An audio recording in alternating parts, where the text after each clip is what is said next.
Bab 142. Berarti lebarannya di Jakarta, ya, lanjut Jihan. 1, 2, 3, jandaku diambil orang terus, rengek Pak Haji. Jihan dan Widi hanya cekikikan, yang membuat keduanya merasa lucu, tentu ketika Pongah nekat datang. Hati-hati, Di, nanti suami kamu direbut pelakor batangan. Pongah kan sekarang sudah bengkok, ucap Pak Haji mendadak keluar dari persembunyiannya. Fajar langsung menghela napas pelan, kejam sekali fitnah Anda, lirihnya sambil menatap sebal Pak Haji. Tapi memang ada benarnya sih, ucap Jihan yang kemudian kembali tertawa, tak peduli walau ulahnya langsung membuat Pongah menatapnya sebal kepadanya. Kemudian, fokus khususnya tatapan Fajar tertuju kepada pria tinggi yang berdiri di sebelah Widi sambil mengemban Adelio. Sekretaris Lim memiliki tinggi badan di atas rata-rata pria di sana, termasuk itu di atas Fajar. Sadar Fajar sudah ingin dikenalkan kepada Sekretaris Lim, Widi sengaja mengenalkannya, "Ya, ini Fajar. Dia mantan yang juga pernah menipuku." Fajar langsung mendelik syok lantaran Widi begitu jujur dalam mengenalkannya. Iya, dia memang penyuka wanita kaya. Mau gadis, mau janda, mau, ucap Jihan. Batangan sekelas Wariem yang di salon, semuanya beneran diembat asal ada uang abang sayang. Tuh, yang di salon itu yang namanya Hani si Herman Madu, merupakan pacar terbarunya, timpal Pak Haji. Sudah, suamiku langsung bingung, tahan Widi sembari menahan tawanya. Namun seperti yang Widi katakan, Sekretaris Lim memang bingung lantaran ada pria seperti Fajar dan itu ada di lingkungan perkampungan. Tanpa banyak kata karena telanjur malu terlebih kalah jauh, Pongah Fajar sengaja melipir, mundur secara teratur tanpa pamit. Walau ulahnya itu juga langsung terciduk oleh Pak Haji yang menjadi sibuk meneriakinya. Ngabuburit kali ini Widi isi untuk memborong es gepluk gajah duduk, milik Jihan sekalian berpamitan. Ya sudah hati-hati, tolong doakan juga, semoga saya dapat janda pengganti, ucap Pak Haji yang akhirnya merestui. Widi yang menyimak refleks mesem, amin. Aku hanya bawa beberapa seragam mengajarku, sih, Mbak. Sisanya aku sumbangin ke tetangga, soalnya Mas Lim bilang, ibarat buat buang sial, jadi hari ini sudah langsung beli baru, punya anak-anak, mamak, termasuk orang tua Resti pun gitu. Demi menghapus pengaruh Agus, Widi menceritakannya kepada Sofia yang mendadak mengajaknya berbicara empat mata di kamar wanita itu.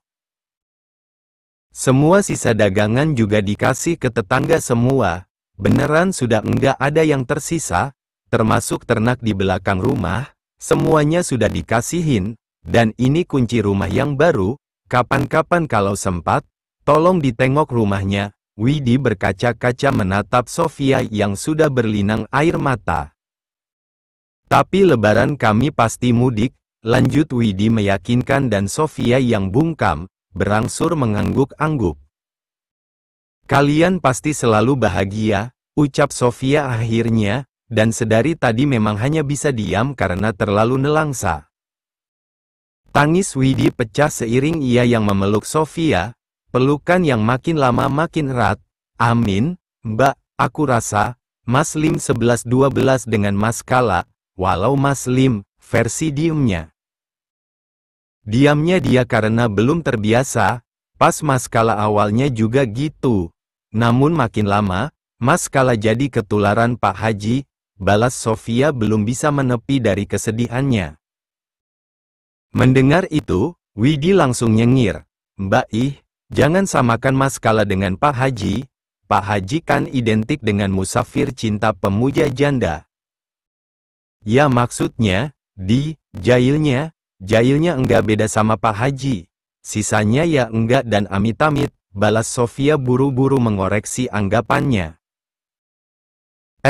Nanti kalau si kembar sudah bisa dibawa perjalanan jauh, Mbak juga pengen main ke Jakarta lagi, pengen lihat Monas, pengen ke Dufan, ucap Sofia yang tiba-tiba ceria. Ia mengakhiri dekapannya, menggunakan kedua tangannya untuk menyeka air matanya. Tingkah polos sang kakak membuat Widi tertawa. Ya ampun, Mbak, di Jakarta enggak hanya ada Monas sama Dufan, ada Ancol sama Taman Mini, juga, kan, balas Sofia sengaja menambahi, tapi Widi tetap menertawakannya. Lebih, Mbak, beneran lebih, enggak hanya itu, memang kita, paling jauh mainnya ke Pantai Pangandaran, Krapyak, Bugolo, apa Pantai Ayah, ucap Widi masih tertawa dan itu menertawakan mereka yang jarang liburan. Tapi sekali liburan juga masih di tempat-tempat itu saja.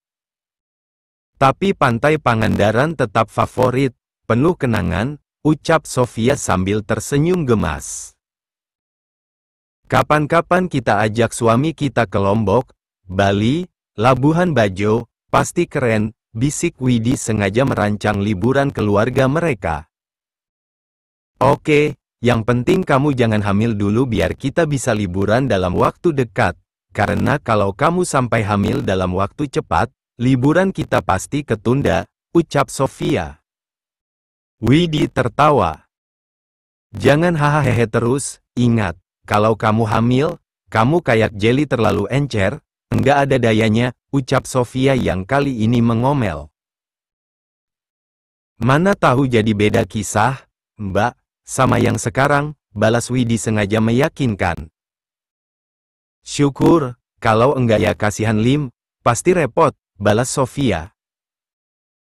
Kami sepakat buat sewa pengasuh khusus yang wajib bisa mengajari anak-anak bahasa asing, sih, Mbak, yakin Widi karena walau belum genap 24 jam usia pernikahannya dengan sekretaris Lim, pria itu memang sudah merancang hubungan mereka sangat matang. Syukur kalau gitu, Mbak ikut senang dengarnya. Mbak sama Mas Kala pun begitu. Tapi kamu harus ingat, urusan anak-anak, wajib kamu yang urus, jangan sampai anak-anak lebih dekat dengan pengasuhnya, apalagi kalau status kamu enggak kerja.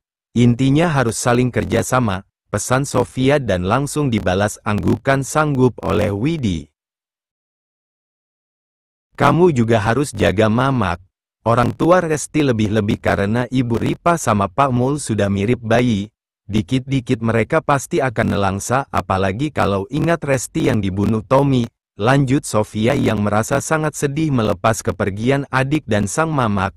Bahkan walau ia tahu kepergian mereka untuk menjalani kehidupan yang lebih bahagia. Rasa berat sekaligus kehilangan. Tetap Sofia rasa dan rasanya sungguh menyiksa.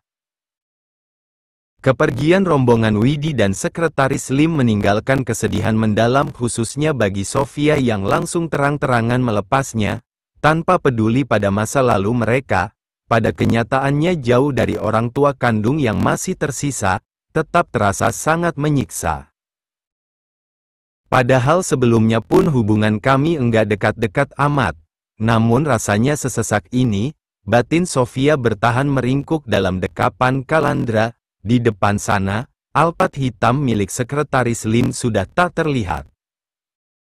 Mama enggak usah sedih karena kepergian mereka untuk kehidupan lebih bahagia. Kalaupun kita kangen banget dan enggak cukup lewat video call, kita bisa susul mereka ke Jakarta, ucap Kalandra. Untuk sementara kan mereka tinggal di rumah Pak Maheza.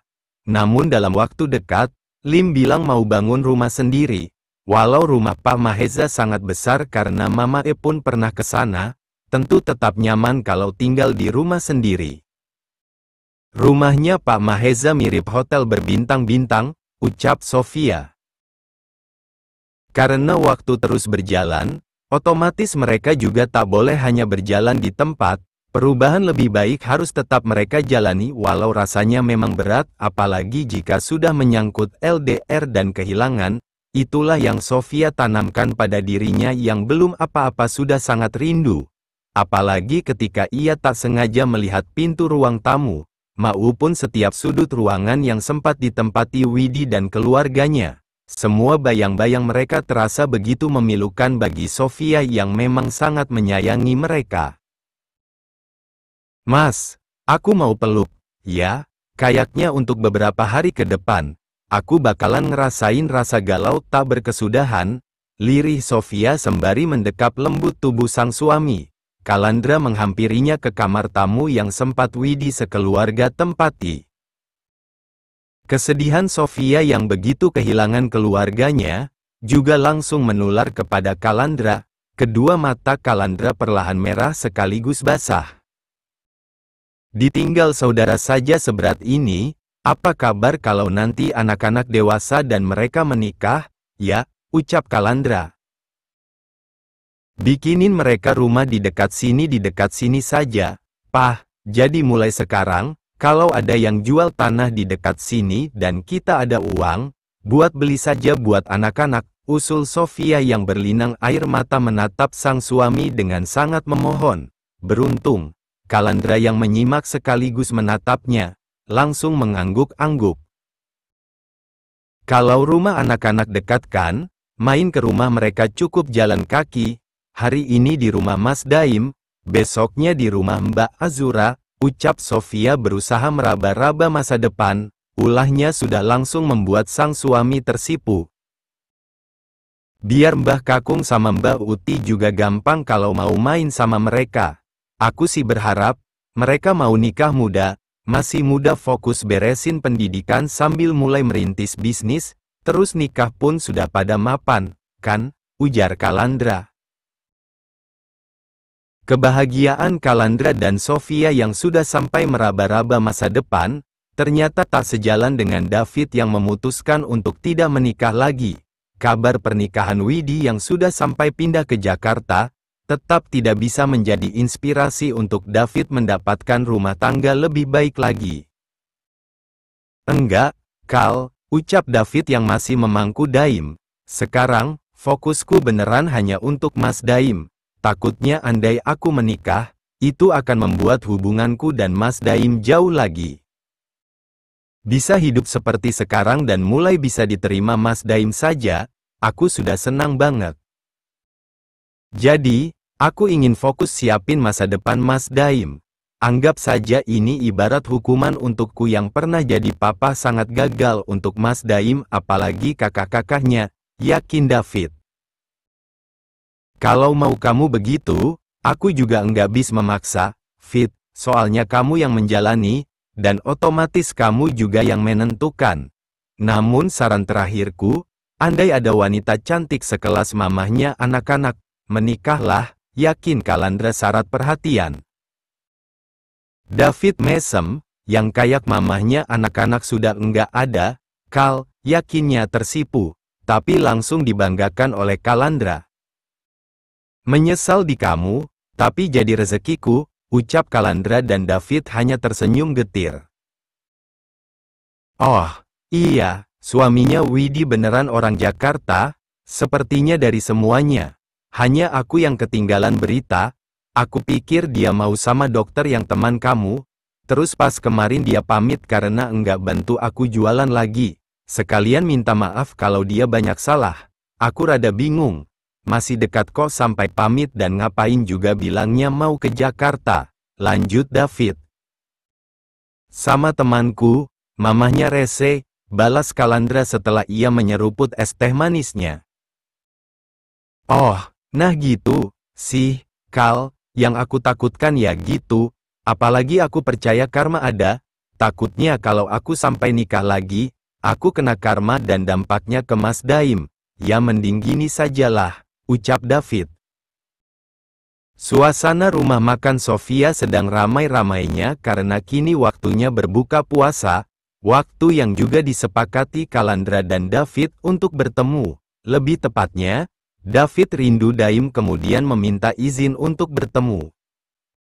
Iya, kamu gitu saja, soalnya kalau semuanya mirip Pak Haji, bisa berabe, balas Kalandra yang kemudian tertawa. Ya ampun tuh orang, aku tawari sama mamahku, dia enggak mau, ucap David. Sama, aku tawari mertuaku, dia jaga enggak mau, maunya yang cantik dan masih muda, balas Kalandra. Membahas Pak Haji tak hanya membuat Kalandra dan David tertawa, karena Daim yang bersama mereka dan tengah memakan potongan buah apel, juga ikut tertawa. David beneran enggak mau nikah lagi, dia beneran trauma dan ingin fokus pada Mas Daim. Coba nanti kita sama-sama lihat, ya, batin Kalandra yang masih tertawa sambil menatap David. Lebih mengejutkan lagi, yang menjadi alasan mereka tertawa tiba-tiba datang. Kalian ketawa-ketawa gitu, lagi bahas janda baru apa bagaimana? Tanya Pak Haji yang kemudian menarik kursi di sana untuknya duduk. Bukannya menjawab, Kalandra dan David yang awalnya kompak diam sambil saling tatap, juga sampai kompak tertawa.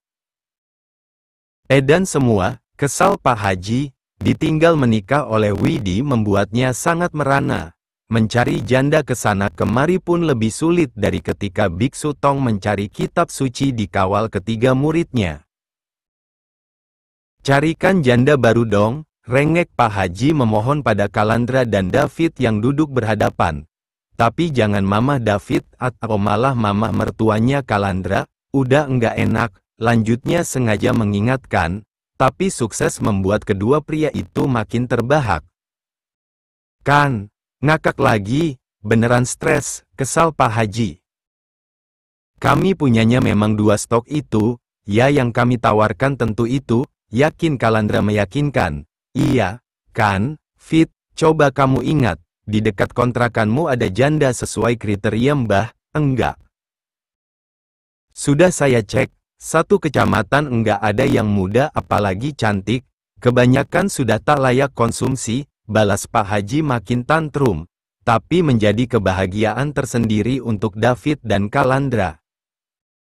Di desanya Widi banyak, loh, Mbah, masih muda, usia 20-an, biasanya mereka merantau ke kota, dan kalau mau lebaran biasanya mereka mudik, yakin David. Ah, tolong jangan yang di sana, dong, jalan ke sana kan, kalau jatuh bisa bikin kepala pecah, rengek Pak Haji. Ya wajib usaha, katanya nyarinya yang gitu, sewa ojek, apa kereta kencana, goda Kalandra dan makin ngakak lantaran Pak Haji melamar David menjadi sopirnya dalam berkelana mencari janda muda yang cantik, ke desa Widi. Wajib sama kamu, yakin. Fit, takutnya, saya malah dapat wariem lagi, mohon Pak Haji yang kemudian memanggil pramusaji karena ia ingin pesan makanan untuk buka puasa.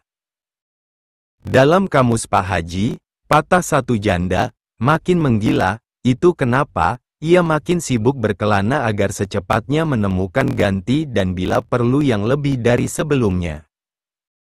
Saat mengunjungi rumah makan pun, Sofia merasa tetap ada yang kurang karena biar bagaimanapun, di sana ada jejak-jejak kebersamaan. Sofia menemukan jejak keluarganya di sana, padahal belum genap 5 hari, tapi efek ponsel Widi error, mereka belum bisa kembali berbincang melalui video call. Bersama Azura dan Azam, ia mengawasi suasana lantai atas yang mulai dihuni oleh pengunjung. Ada Daim dan Ibu Kalsum juga di sana. Mereka tengah menunggu kepulangan Kalandra dan Pak Sana. Tapi yang datang malah Pak Haji.